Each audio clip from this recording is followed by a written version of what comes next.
예, 8월 수출도 제가 예상했던 것보다 좀 클 것 같고요. 올해 경상흑자는 독일과 일본을 훌쩍 넘어설 겁니다. 이렇게 무역과 첨단 산업이 잘 나갈수록 이재명과 더불당의 정치 생명은 더욱더 줄어듭니다. 오늘 그 같은 이야기를 좀 살펴보도록 하겠습니다. 8월 1일에서 20일까지의 상품 수지를 살펴보면 그러니까 10일 동안에 340억 달러가 더 수출됐어요. 그전에는 210억 달러 이랬거든요. 그래서 수출이 552억 달러 그리고 140억 달러의 무역 흑자입니다. 20일 동안. 그러면 8월 전체에 대해서 저는 그전에 860억 달러쯤 수출할 것 같다라고 봤는데 거의 900억 달러 갈 겁니다. 그리고 무역 흑자는 250억, 260억 달러 정도 될 겁니다. 예, 이 한국 경제가 이상해진 거예요. 진짜 이상해졌어요. 제가 봐도 제가 지금 나이가 67인데 참 친구들이 말하자면은 사직공원 위에 판잣집에서 살고 그랬거든요. 점심을 굶기를 밥 먹듯이 했고 제가 초등학교 3학년 때까지 친구들이 저는 잘 먹고 다녔고 예. 근데 이제 이런 숫자를 보면 조금 어질어질합니다. 1월부터 7월까지 보면 수출액이 6천억 달러 정도 되고요. 그리고 상품 수지가 7개월 동안에 1677억 달러 흑자입니다. 그런데 더 기겁할 일이 6월까지만 해도 경상수지 흑자가 1904억 달러예요. 반년치가. 이게 뒤에 가면서 경상수지가 쭉 불어나가거든요. 그러면은 야, 올해 경상수지 흑자에 4천억 달러 갈 텐데 이 생각이 드는 거예요. 그래서 이게 이 정도 액수가 되면요. 이게 중국 경상수지 흑자의 절반이거든요. 중국은 무역 흑자를 내놓고 본원소득이나 이런 걸로 많이 나가요. 바깥으로. 그래서 중국은 경상수지 흑자가 무역 흑자보다 작습니다. 우리는 이제 조금 더 크죠. 이렇게 커졌습니다. 우리는. 이게 이제 전제를 만약에 2026년에 한국의 상품 수지 흑자가 3,200억 달러. 아까 보셨잖아요. 6월까지만 해도 아까 보셨듯이 6월까지만 해도 이제 상품 수지 흑자가 얼마냐면 1,400억 달러쯤 돼요. 6월까지만 해도. 그러니까 뭐 그동안 쭉 더 불어나가는 추세라서 뭐 한 3,200억 달러 그냥 간다. 저는 그렇게 보거든요. 상품 수지 흑자가. 그러면은 그리고 경상수지 흑자가 지금 6월까지가 거의 2천억 달러니까 뭐 한 4천억 달러 될 거다. 연말 되면. 그럼 이게 어떤 수치냐면요. 경상수지 흑자가 명목 GDP의 20% 이상을 차지하는 괴상야릇한 기적이에요. 여기서 잠시 그러니까 명목 GDP 성장률은 우리 굉장히 오래 가파를 겁니다. 그런데 실질 GDP 성장률은 3% 후반대일 거예요. 명목 GDP는 그냥 달러 베이스로 그의 달러 베이스로 따지는 거고요. 이유는 뭐냐면은 GDP는 Gross Domestic Production 아니에요. 생산이에요. 그래서 상품의 양을 봐요. 예를 들어서 D램 가격이 상승을 해서 교육 조건이 변화해서 달러가 많이 들어왔다. 이거는 반영이 안 돼요. 그런데 명목의 힘은 가처분 소득. 아니 가격 상승해서 달러 많이 받은 것도 결국 국가의 어떤 소득이지. 또 경상수지. 국가가 쓸 수 있는 달러지. 그리고 세수 증가되죠. 명목에 따라서 세수가 정해지니까. 더 중요한 건 뭐냐면 가계부채, 국가부채율이 감소를 해요. 이거는 분모가 명목으로 나누거든. 예. 그러니까 그만큼 이제 살림이 부른 거죠. 살림 불었다는 얘기예요. 명목이 커진다는 거. 그러니까 명목이라 그래가지고 저건 아무 소용 없지 그렇게 보시면 안 돼요. 이게 오히려 어떨 때는 그러니까 GDP 디플레이터, GDP를 계산할 때 쓰는 순수 생산으로 보는 GDP보다 명목 GDP가 더 여러 가지 의미를 가질 때가 있습니다. 여기서 잠시 한국, 독일, 일본을 비교를 해보겠습니다. 2026년에 대해서. 한국에 대해서는 전제를 상품 수지 흑자가 3,200억 달러, 경상 수지 흑자가 4천억 달러라고 깔은 거예요. 독일은 이건 뭐 세계적인 전망치를 그냥 쓴 겁니다. 독일은 거의 안 변하거든요. 그래서 독일은 이제 그다음에 일본도 마찬가지입니다. 그러면 총 수출액을 우리는 1조 1,000억 달러쯤 수출할 것 같은데 독일은 1조 8,800억 달러 우리보다 좀 커요. 그리고 일본은 7,400억 달러 우리보다 훨씬 작죠. 상품 수지로 딱 들어가면요. 독일이 우리보다 수출액은 높은데 상품 수지, 무역 수지 흑자액은 우리보다 낮아요. 2,500억 달러밖에 안 돼요. 이게 독일이 그러니까 8분의 1이 안 되더라고요. 8분의 1쯤 돼요. 8분의 1 조금 안 되거나. 예. 그러니까 한 2, 3%밖에 안 돼요. 그래서 2,500억 달러 정도예요. 우리는요, 이게 거의 30%가 좀 넘는 수가 있어요. 흑자가 3,200억 달러예요. 그러니까 상품 수출액 대비 상품 수지의 흑자율이. 일본은 똔똔 맞춰요. 그래서 좀 말하자면 적자가 나면 한 50억 달러, 또 흑자가 나면 100억 달러. 그런데 경상수지 흑자 규모를 보면 이게 희한한 건데 우리가 4천억 달러 정도 올해 가거든요. 독일이 2,800억 달러밖에 안 돼요. 그리고 일본이 워낙에 많이 옛날에 투자를 해놓은 게 있어서 2,150억 달러 정도예요. 그러니까 본원소득이 엄청 커요, 일본이. 그래서 이 경상수지의 핵심 동인을 보면 우리는 결국 무역에서 첨단 하드웨어 잘 만들어서 팔았고 본원소득이 요새 좀 늘어났어요. 본원소득 수지가 거의 순본원소득이죠. 왜냐하면 본원소득은 이제 마이너스가 있어요. 그러니까 국내에 들어와 있는 외국 주식들 또 외국 직접 투자에 대한 배당돼서 나가는 돈, 그게 우리가 연간 한 700~800억 달러 됩니다. 그거는 마이너스로 잡아주고 우리가 외국에 나가서 가지고 온 거. 그럼 우리가 올해 그게 한 800억 달러 정도 넷으로 본원소득이 잡힐 것 같으니까 수지로 마이너스까지 계산하면 우리가 외국 나가서 1,600억 달러, 1,500억 달러 벌어왔다는 소리예요, 이게. 그래서 조금 이따 말씀드리지만 우리가 외국에서 운영하고 있는 자산에 비하면 수익률이 굉장히 높은 나라예요. 이게 일본이 한 3~4%밖에 안 되거든요. 독일도 그 정도밖에 안 되는데 우리는 이게 거의 8에서 10% 정도 돼요. 실제로는 성수기 아직 안 한 게 있거든요. 예를 들면 공장을 짓고 있다. 얘는 투자만 계속 들어가지 우리한테 돈을 갖다 준 건 없잖아요. 그런 걸 계산하면 10% 정도 돼요. 최소. 굉장히 높습니다, 우리가. 그래서 GDP 대비 경상 흑자 비율을 보면 우리가 이때 명목 GDP겠죠. 21에서 22%, 독일은 약 5.5에서 6.0%, 일본은 4.8에서 5.2% 이렇게밖에 안 됩니다. 예.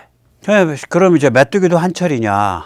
예. AI 슈퍼 사이클 때문에 이렇게 잠깐 하는 거 아니냐? 근데 AI 서버 AI 시장 이거 서버 AI에 대한 투자 줄지 않아요. 제가 보기에는 이유가 있어요. 그리고 피지컬 AI, 온 디바이스 AI 이런 데 들어가는 AI, 이런 데 들어가는 AI, 뭐 드론에 들어가는 AI, 자동차에 들어가는 AI 이런 건 다 피지컬 AI, 온 디바이스 AI거든요. 그다음에 로봇에 들어가는 AI 이런 것들이요. 그건 아직 시작도 안 했어요. 그런데 이제 보면은 먼저 서버 AI부터 말씀드릴게요. 서버 AI는 현대문명의 특이점이에요. 이 서버 AI 투자가 시들지 않는 데는 한 4가지 정도 이유가 있다고 봅니다. 그래서 AI 슈퍼 사이클, 그런 사이클이라는 단어 믿지 마세요. 제가 본 거 다 거짓말이야. 착각이에요. 첫째는 이게 경쟁 필수템이 돼가요. 지금은 경쟁 차별템이거든요. 이걸 경영학에서는 컴패러티브 엣지라 그러죠. 그런데 다른 사람도 다 해, 다른 기업도 다 해. 그럼 이게 뭐가 돼요? 경쟁 필수템, 컴패러티브 네세서티가 돼요. 두 번째는 남들의 압박이 있어요. 경쟁이고 나발이고 남들이 나에게 AI 도움을 사용할 것을 요구한다고. 야, 챗 GPT나 제미나이 써가지고 학부모한테 보낼 거 원고 잡아서 한번 보내봐. 이런단 말이에요. 직장에서 학원에 무슨 총무 같은 일을 하는데 원장이 나한테. 그 다음에 썩어도 준치야. 아마존도 투자하고 어디 투자하고 해서 AI 서버팜이 계속 늘어가고 있어서 야, 저거 과잉 투자되는 거 아니냐, 그런 소리들 하잖아요. 천만에. 시장이 계속 늘어가니까 한 사업자가 망하면 다른 사업자가 자산 인수를 해요. 그래서 이 썩어도 준치라고. 망하는 사업자 나와. 그런데 좀 더 스마트하게 한 사업자가 망한 사업자 걸 인수를 한다고요. 네 번째, 사용자가 늘어날수록 효과가 폭증해요. 이걸 네트워크 이펙트라 그러거든요. 사용자가 늘어나면 AI 지능이 폭증합니다. AI 지능은 사용에 의해서 높아져 가니까. 예를 들어서 지금 AI에 얼마 전까지, AI 전까지만 해도요, 이렇게 한 5, 6개월 전까지만 해도 한국어 번역을 제일 잘하는 AI는 전 아직도 그거 1년 구독해서 아직도 그게 남아있는데 DeepL이라는 프로그램이었어요. 한국어를 영어로, 영어를 한국어로 제일 잘 바꾸는 건. 지금 제가 보기엔 챗GPT나 제미나이 못 따라가. 왜 그러냐면 사람들이 자꾸 쓰니까. 그 지능이 폭증한다고요. 그러니까 이제 하는 말이 그러니까 학습 단계는 끝났다. 이젠 추론 단계로 들어갔다. 성숙했다는 소리지. 사람 두뇌도 그러거든요. 우리가 추론을 잘 할 수 있는 상태를 우리가 형식 조작이 가능하다라 그래요. 인지 발달에서. 그게 한 사춘기 막 초입에 그러니까 1차 성징이 나타날 때, 뭐 11살, 12살 때, 12살, 13살 때부터 시작한다고요. 그게. 그런 그 논리적 추론 능력이 확 꽃을 피는 게. AI도 똑같아요. 지금까지는 학습했어. 그러다 이제 추론이 꽃을 핀 거야. 추론 능력이. 그러면 한편으로는 AI가 이렇게 폭발적으로 수준이 높아져 가고 다른 한편으로는 사람들의 지식 노동의 스타일이 달라지는 거 아니야. AI를 쓰는 방식으로. 인간의 행태 변화가 가속화된다고요. 이게 서로 상호작용을 한다고. 그래서 저는 AI 서버 팜에 대한 투자가 뭐 이게 사이클을 타고 있다 저는 안 믿습니다. 저는 이거 계속될 거라고 봅니다. 뿐만 아니죠. 우린 지금 저거밖에 얘기를 안 했잖아요. 저기 뭐 서버 AI. 그런데 이제 피지컬 온 디바이스 AI가 시작되거든요. 이거는 상상하지도 못할 규모와 심도예요. 제가 하나 얘기를 들어드릴게요. AI에 대해서 좀 우리가 다시 생각해 봐야 된다. 1940년대 말에 IBM이 세계 최초의 서버를 내놨어요. 그게 마크 4예요. 그때는 진공관으로 만들었어요. 그래가지고 뭐 엄청 커. 막 진공관이니까 얼마나 컸겠어요. 별 볼 일 없는 건데 이 계산 능력으로 치면 이거에 억만분의 1도 안 되는데 크기는 집차만하지. 예. 하버드의 컴퓨터 과학자, 영국 케임브리지의 컴퓨터 과학자들이 그때 이런 말을 했어요. 이거 미국에서 한 6대 쓸 거예요. 금세기 말까지. 그러니까 20세기 말까지 영국에서는 한 서너 대 쓰면 끼깁니다. 근데 IBM이 세계적 회사가 됐지. 세계적 서버 회사가 됐죠. 그래서 IBM이 몇 년을 지배한 거야. 90년 초까지 지배했으니까.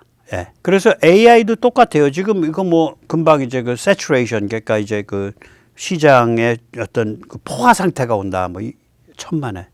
이거는요, 문명 특이점을 통과하는 그런 푸시라고요. 이건 사이클이 아니에요. 문명 특이점 통과요. 문명의 상변화예요. 우리가 상변화가 이제 물리학에서 보면 이런 거거든요. 그러니까 고체가 액체로 바뀌고 액체가 기체로 바뀌는 거예요. 이걸 페이즈 시프트라 그래요. 상변화라고. 현대 문명이 AI 이전과 이후가 달라지는 거예요. 상변화가 오고 있다고 이게. 그래서 그 이후에 그걸 깨뜨려서 나가는 게 이게 서버 AI와 온 디바이스 AI, 피지컬 AI이기 때문에 이게 시장의 규모가 이렇다 저렇다라고 함부로 얘기를 못 해요, 이거. 예. 여기서 잠시 세계 탈출 안내 말씀드리겠습니다. 좋아요, 알림, 구독은 머스트고요. 예. 또 회원가입 좀 해주시고요. 또 여유가 되시면 자율구독료도 많이 보내주십시오. 감사합니다. 참 한국이 참 기구한 나라예요. 좋은 의미에서든 나쁜 의미에서든. 한국은 서버 AI와 피지컬 온 디바이스 AI에 관한 총체적 길목을 지키고 있는 나라예요. 길목. 그리고 군사학에서는 급소, 초크포인트. 뿐만 아니라 이런 AI에 소요되는 막대한 발전, 전기 용량 발전에 대해서 원자력 발전소와 SMR은 서방 유일이에요. 한국 외에는 러시아나 중국을 경쟁을 따돌릴 수 있는 원자력 발전소를 지을 수 있는 나라가 전 세계에 없어요. 그 다음에 한국 외에는 SMR을 그냥 뭐 한 2, 3개월에 하나씩 찍어낼 수 있는 공장을 운영할 수 있는 나라가 없어요. 이게 왜 그러냐면 선진국은 제조업이 다 공동화돼 버렸고 개도국은 그런 종류의 제조업까지 수준이 안 올라와 있는 거예요. 그래서 한국밖에 없어요. 그 다음에 대형 가스터빈 서방 4개 좀 많이 잡아주면 이탈리아도 지금 죽었다가 살아났거든요. 걔까지 잡아주면 5개예요. 네. 그러니까 GE, 지멘스, 미쓰비시, 그 다음에 한국 두산, 그리고 그 다음에 이탈리아 회사예요. 지금 순서가 그래요. 순위가. 그러니까 이건 다 잡고 있다는 얘기야. 밑바닥에 발전까지 잡고 있다는 얘기예요. 서버 AI 쪽에 메모리 플러스 로직. 이거 누가 제일 잘할 것 같아요? 이게 HBM4가 처음이거든요, 이제. 삼성, HBM5, 삼성, 랜드, 뭐 삼성 다 이래요. 그 다음에 이게 한층 더 발달한 뭐 HBM과는 상관은 없지만 차세대 아무튼 로직 칩 이게 그 3차원 2층 암수 한 쌍 2층 그걸 암수 한 쌍을 C라 그래요. 컴플멘터리. 그래서 CFET 3차원 CFET 이거 누가 이끌어갈 거냐? 삼성. 그 다음 피지컬 온 디바이스 AI를 한번 보죠. 3D V랜드. 이게 랜드가 뭐 1200단, 뭐 1600단 올라가고 그 밑에 로직이 들어가잖아. AI 로직이 들어가는 거예요. 이런 거 누가 만들 수 있는데 한국에는 없어요. 그 다음에 액추에이터 제일 잘 만드는 거, 그러니까 이 로봇의 관절 같은, 관절 구동부 이런 거요. 구동부라 그러죠. 그런 거 누가 제일 잘 만드는데 LG가 제일 잘 만들어요. 전 세계에서. 그 다음에 로봇이나 이런 거는 전부 뭐 웨어러블 이런 건 배터리가 고성능이고 가벼워야 되잖아요. 이건 중국제 배터리 못 써요. 한국에 3원계 리튬을 쓰든지 내년부터 나오는 한국의 전고체를 써야 돼요. 그 다음에 센서. 이 휴대폰에 들어있는, 스마트폰에 들어있는 센서 세트보다 조금 더 좋아요. 여기에 이미 EOIR 들어있거든요. 여기 어둑어둑할 때도 얘가 화면 잡아주잖아. 그 IR이거든. 밝을 때 화면 잡아주잖아요. 그 EO거든. 그 다음에 여기는 없지만은 RF 거리를 잰다든지 뭐 이런 거요. 라이더 이런 거. 그 다음에 얘도 사람 말은 알아듣죠. 근데 뭐 종류에 따라서는 뭐 고주파 대역, 사람이 못 듣는 고주파 대역, 저주파 대역의 음향까지도 듣게 해줄 수 있잖아요. 특별한 기계는. 사운드. 그 다음에 얘가 통신을 해야 될 거 아니에요. 로봇이. 그럼 뭐 근거리면 블루투스나 혹은 와이파이로 하지만 급하면 얘도 뭐 병원으로 직접 연락을 해야 될 거 아니야. 노인을 돌봐주는 로봇이라 그러면. 그럼 얘가 5G, 6G까지 막 넘어가는 거예요. 그 다음에는 얘가 사람이랑 왔다 갔다 해야 되니까 디스플레이가 돼야 되고 타치가 돼야 되고 스피커가 돼야 되죠. 얘가 나한테 말을 해야 될 거 아니야. 이런 거 가만히 보세요. 전부 한국만 하고 있든지 한국이 족탈불급 1등이든지 아니면 한국의 최강자 중에 하나예요. 3D VN도 한국만 하고 있어요. 액추에이터 한국이 최강자야. 족탈불급 1등이야. 배터리 한국이 족탈불급 1등이야. 센서 한국이 최강자야. 통신 한국이 최강자야. UI 한국이 최강자야. 그래서 우리가 이 AI로 가는 길목을 총체적으로 다 틀어지고 있는 거예요, 한국이. 그게 서버 AI가 됐든 피지컬 온 디바이스 AI가 됐든 예, 그런 상태입니다. 저도 좀 어찔어찔해요. 예, 그래서 이거는 굉장히 공포스러운 생태계예요. 거기다가 뭐냐면 이런 반도체나 뭐 이런 센서 뭐 전자제품뿐만이 아니라 이게 세계 최강의 전방위적 제조업 산업과 맞물려 있기 때문에 이게 어떤 종류의 영어로 말하면 크로스 폴리네이션, 그러니까 어떤 종류의 혼종을 일으킬지 몰라. 강철, 석유, 화학, 조선, 자동차, 원자력, 배터리, 바이오. 그게 이 반도체 쪽에 오면요. 가공의 단위가 원자 단위, 나노 단위거든요. 이 원자 단위, 나노 단위의 가공을 하는 이 정밀 공업과 어떤 그 상호작용을 할지 아무도 몰라요. 지금 상상이 안 미쳐. 이게 골 때리는 거라니까 지금 상황이. 그래서 괴물이 탄생한 거예요. 일본, 독일도 옛날에 괴물이었다 그래요. 뭐냐면은 10여 년 안에 한국의 본원소득, 그러니까 해외 주식 및 해외 직접 투자 수익으로부터 얻어들이는 소득이 현재 화폐 기준으로서 4천억에서 5천억 달러 갈 것 같다. 일본이 지금 한 2천억 달러 좀 넘거든요. 그러면 4, 5천억 달러가 온다는 얘기는 국민 1인당 10,000달러예요. 그런 나라 될 것 같아요. 지금 제가 생각하기엔. 그럼 이건 1인당 기준 일본, 독일의 5배야. 지금 이거는 뭘로 그냥 이렇게 계산이 나오냐면요. 매년 지금 화폐 기준 경상수지흑자를 3,800억 달러, 4천억 달러씩 내면 이렇게 돼요. 지금 현재 우리가 2조 4천억 달러의 대외 자산을 가지고 있는데 그중에 4, 5천억 달러는 외환 보유고고 그리고 나머지 2조 달러 중에 상당 부분이 투자 단계예요. 그냥 돈이 계속 들어가는 단계지 거기 수익이 안 나와. 그런데도 그 2조 마이너스 달러 가지고 1,600억 달러를 벌어들이고 있는 거예요. 그러니까 2조 달러 꽉 채워도 2조 4천억 달러 꽉 채워도 거의 8% 나와요. 우리 수익률이.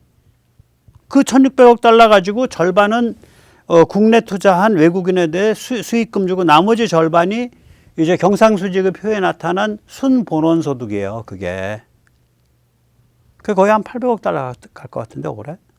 그래서 이렇게 공격적으로 그 수익률이 높게 투자를 하고 있기 때문에 지금 꼴랑 그거 가지고도 한 800억 달러 내고 있는데 이렇게 계속 쌓여가면 이게 뭔 일 벌어질지 모른다니까. 이 80년대 일본은 우리랑 상당히 달라요.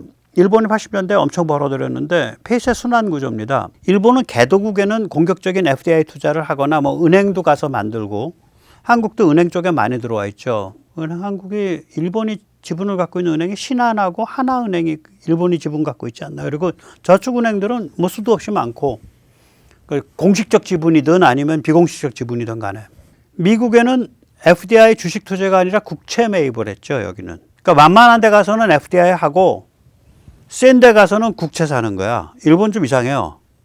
그런데다가 일본 안에 들어와 있는 미국이나 외국인의 일본 내 자산은 FDI의 주식이야. 그러니까 자기들은 나가서 국채 사는데 저쪽에서 들어올 땐 주식 샀어, FDI하고. 근데 거기가 지금 수익률이 개판이에요. 0에서 1.5%밖에 안 돼요, 연에. 일본이 이자율이 낮으니까. 기업이 수익을 못 내고 있으니까. 일본은 이상한 폐쇄 순환 구조가 돼버렸고요. 80년대 일본부터 그래요. 이게 일본의 그 잃어버린 뭐 20년, 20년이랑도 관계가 있죠. 독일은요, 2010년대에 이게 이렇게 떼돈을 벌었었거든요. 그래서 희한한 아웃소싱 구조로 떼돈을 벌었어요. 이게 메르켈의 신화입니다. 2011년 11월에 노르드스트림 1이 저기 놓여요. 저기 노르드스트림 2는 2021년에 완공이 되는데 2022년에 의문의 폭발 사고에 의해서 끊겼죠. 노르드스트림 2는. 그래서 노르드스트림 1에 의해서 결국 일어난 일이 뭐냐? 3차원 아웃소싱이야. 안보는 미국, 에너지는 러시아, 경제는 중국. 근데 중국이 지금 다 따라와 갖고 독일을 잡아먹잖아요. 이 2010년대에 우리가 2010년대만 해도 독일 그러면 거긴 강소기업이 훌륭해. 거긴 뭐 150년, 뭐 200년 역사의 그런 그 가족 회사들이 그냥 세계 초인류급의 정밀 부품들을 만들어. 주로 제조업들이거든요. 이걸 미텔슈탄트라 그럽니다. 그러니까 중간에 자리 잡은 기업이라 그래서 미텔슈탄트라 그러는데 저 뒤져보세요. 미텔슈탄트 뒤져보세요. 한국어로. 그러면 독일의 미텔슈탄트 왜 망했나, 왜 시들고 있나, 뭐 그런 한국어 기사 무지하게 많아요. 오래 들었어서. 그러니까 돌이켜보면 2010년대가 미텔슈탄트가 임종 자리에 누워가지고 마지막 축제를 벌인 때예요. 그럴 수밖에 없죠. 제조업 중국에서 염가로 밀려드니까 이게 계속해서 어떤 구조적인 체질적인 그런 변화를 하지 않으면은 뭐 발견할 도리가 없는 거지. 예. 한국이 이렇게 돈을 벌어들이면 이거 원래 망해야 돼요. 천문학적 경상수지가 이렇게 갑자기 밀려들면 국가 경제가 작살나는 게 상식입니다. 통한증권으로 흡수할 수 없는 규모예요. 이 정도면. 4천억 달러? 520조 원? 국가 예산에 준하는 걸 통한증권 발행해버리면 경제 박살나지. 그럼 통한증권 못 발행해. 그럼 뭐가 돼? 인플레랑 원화 가치 급상승이 동시에 일어나요. 돈이 풀리니까. 그러면서 제조업은 거덜나는 거예요. 하루아침에. 그게 네덜란드 병이에요. 근데 우리는 어떤 일이 벌어질 거냐? FDI. 제가 이걸 이재용 바이러스라고 부르잖아요. FDI로 빠져나가는 게 한 40% 빠져나가요. 우리는. 이렇게 벌어들여도. 서학개미가 최대 20%까지 빼내요. 국민연금 및 보험사가 25에서 30% 빼내요. 그 다음에 금융기관에 단기 상품들이 있다고요. 왜 그러면 돈 장사를 해야 되니까 살림이 커졌기 때문에 금융기관도 단기 상품을 많이 돌리게 돼요. 그게 한 10에서 15%예요. 그런 패턴이 나타날 거라고 지금 추정이 되고 있다고요. 이 패턴이. 그리고 이제 너무나 달콤한 스윗스팟이 지금 형성되고 있죠. 이게 저는 뭐 한 1,350원 부근이라고도 전에 말씀드렸잖아요. 이게 수출도 순조롭고, 그러니까 비반도체 제조업이 지켜지는 거죠. 그리고 국민도 고통스럽지 않은 대역이에요. 1,350원. 그리고 그거보다 더 떨어진다. 마지노가 한 1,200원. 이 1,200원이 우크라 전쟁 직전입니다. 그게 마지노예요. 지금 8월 21일 현재 1,380원대까지 와 있죠. 이 스윗스팟이 지켜질 거라고 전 보는데 그 이유는 FDI, 이재용 바이러스, 그리고 서학개미 이 두 가지 때문입니다. 욕심이 많고 미련하면 죽을 짓만 골라서 하죠. 이재명의 뇌수는 지금 어떠냐. 2026년에 지금 기업에서 세금 많이 걷어들였는데 이 초과세수 이거 내가 확 쓰는 방법 없겠어? 이거 써서 진짜 뿌리면 한국 경제 박살납니다. 경제 박살나요. 돈이 풀리니까 뭉칫돈 막 돌아다니면서 경제 박살나는 거예요. 그래서 그러면 돈 어떻게 할 거냐? 걷어놓고. 이 초과세수를 잘 쓰고 또 2027년도 지금 막 뭐 이제 9월 달에 막 예산하면 막 부풀려서 잡을 거야. 그러면 안 돼. 세율은 유지해. 그리고 흑자가 많이 생기지. 그거 어디다 배정해야 되냐? 트럼프와 약속 지키는 데 배정하는 게 최고예요. 미국에 전략 투자하는 게. 그러면 통한증권은 발행 안 한 거거든. 그런데 통한증권 효과를 가지잖아요. 돈을 빨아들인 거 아니야. 그러면서 미국의 전략 자산을 확보한 거 아니에요. 이 돈이요, 막 정부가 뿌려버리잖아요. 막 세금 거치는 대로 막 써버리면 이게 승수로 돌거든요. 돈은 돌잖아요. 그래가지고 인플레 효과 나면서 동시에 원화 가치는 오히려 상승하면서 제조업은 절반쯤 골로 가요, 이게. 지금부터는 정부가 진짜 돈 안 뿌려야 된다고. 근데 이것들이 그렇게 하려나 모르겠어. 죽을 게만 나니까. 그렇게 보면 한국은 얼마나 절박했으면 북진 통일을 협박을 해서 살아남았어요, 우리는. 우남이 방공포로 석방했잖아요. 한미동맹 안 맺으면 휴전 못하도록 판 깰 거다. 2만 7천 명 석방했나 그때? 미국 너희 꼬우면 날 죽여봐 임마. 그거지. 그 다음에 이제 한미동맹 맺기로 했어. 그렇지만 가서 못을 박아야 될 거 아니야. 염장을 지르고. 그러니까 계속 개겼지. 그래서 한미동맹이 가조인이 53년 10월 1일이고요. 그 다음에 그 이듬해 54년 2월 달에 비준이 돼요, 양국에서. 그리고 54년 7월 달에 말에 이제 우남이 미국에 가서 의회 합동회의 연설에서 한다고 제가 며칠 전에도 했잖아요. 핵심 메시지는 이거야. 우리는 북진 통일하고 베이징까지 가고 돼 있어. 너희는 돼 있냐? 그 소리 아니야. 이틀 후에 아이젠하워한테 입 바른 소리하고 고집 부렸다가 개땡땡, 개삼기라고 욕을 먹었잖아요. 그때 뭐냐면 대규모 미군 주둔 안 시키고 60만 국군 양성을 지원하지 않으면 40개 사단이니까 북한이랑 전쟁 벌였겠다. 그 메시지였어요, 그날. 그래서 아이젠하워가 열받아가지고 야, 이 거렁뱅이 같은 놈들 우리가 밀가루랑 옥수수가루 안 주면 굶어 죽을 놈들이 와갖고 나를 협박해 이 개땡땡 이러고 퍽 튄 거예요, 아이젠하워가. 그래서 결과는 어떻게 됐냐. 예. 북한과 전쟁 벌이지 못하게 막기 위해서라도 50년대 말 기준 7만 명 주둔하잖아요. 미국이 몸빵한 거예요. 북에서 남침 맞고 남에서 북침할 가능성이 혹시 있을까 봐. 그렇게 해서 미국을 붙잡은 거야. 그렇게 해서 살아남은 거예요. 그리고 나서 혹시 그럴까 봐 한국군의 포탄, 탄약, 연료를 재고를 엄격히 제한했어요. 뭐 일주일분 이렇게. 지금 안 믿어지시지? 우리 재고 넘치잖아, 군에. 그때 그랬다니까요, 50년대. 예, 그래서 무역과 첨단이 발전할수록 한국은 점점 더 중국으로 넘어가서도 안 되고 넘어갈 수도 없는 나라예요. 이재명과 더불당의 몽상은 이거지. 몽땅 들고 베이징으로 튈 수 있다.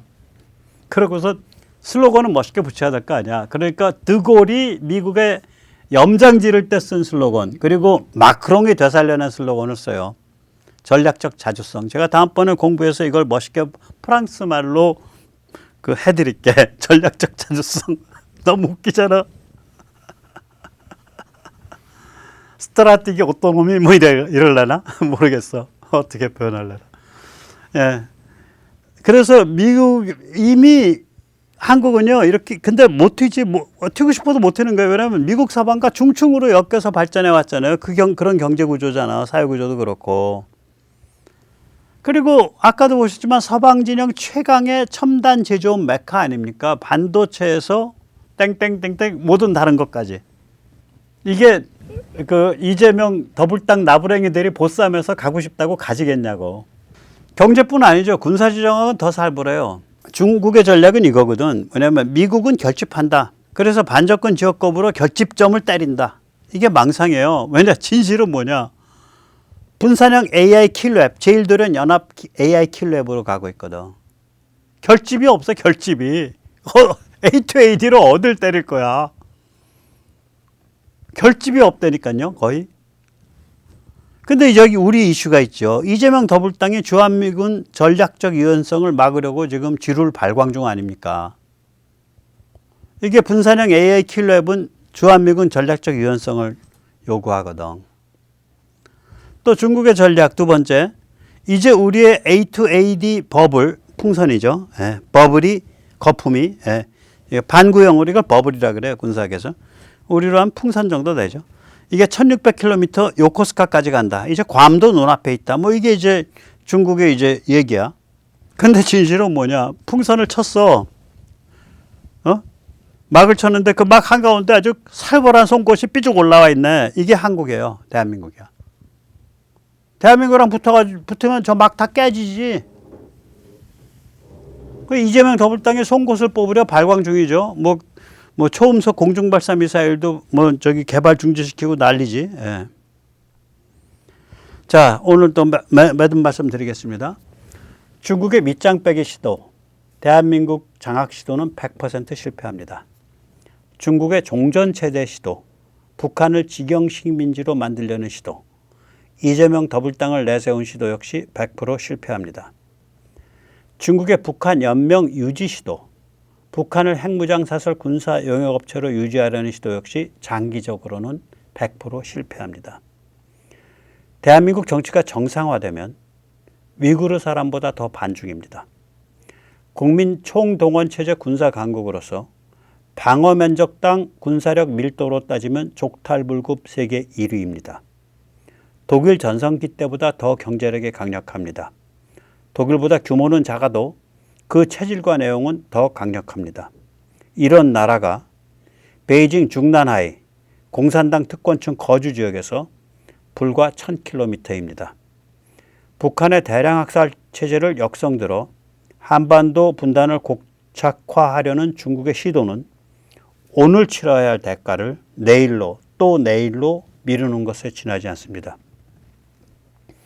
대한민국 정치가 정상화되면 국력이 폭발적으로 성장하기 때문에 중국은 더욱더 큰 대가를 치르게 됩니다. 최소한 연 100% 복리 이자입니다. 예, 오늘 여기까지 모시겠습니다. 감사합니다.